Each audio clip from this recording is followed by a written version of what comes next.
గిద్యోను దేవుడు ఏర్పరచుకున్న వ్యక్తి. ఇశ్రాయేలు ప్రజలు మిద్యానీయుల చేత కష్టాలు పడతారు. వాళ్ళు దేవుని సహాయం కోసం ప్రార్థన చేస్తారు. అప్పుడే దేవుడు గిద్యోన్ని ఎంపిక చేస్తాడు. ఒక సాధారణ మనిషి గిద్యోను మొదట భయపడతాడు. అతనికి ఒక ఆలోచన వస్తుంది. అందుకు దేవుడు చేస్తాడా లేదా అని తనను తాను పరీక్ష చేసుకుంటాడు. మొదటిగా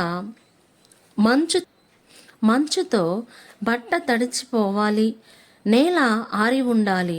రెండవదిగా బట్ట ఆరినట్టుగా నేల తడిగా ఉండాలి అని కోరతాడు. అలాగే జరుగుతుంది.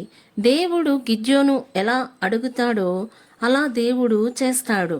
తర్వాత గిద్యోను చాలా జనాంగాన్ని తీసుకువస్తాడు. వాళ్ళు అంతా ఎక్కువ అని దేవుడు చెప్పగా పంపివేసి 32,000 మందిని ఉంచుతారు. వారికి కూడా ఎక్కువ అన్నప్పుడు కేవలము 300 మందిని దేవునిపై నమ్మకముతో గిద్యోను శత్రువులపై యుద్ధానికి వెళతాడు. అయితే వారి దగ్గర ఉన్న వాటితో సౌండ్ చేసి శత్రువులు పారిపోయేట్లు చేస్తారు. గిద్యోను దేవునిపై నమ్మకం ఉంచి గొప్ప విజయం సాధిస్తాడు.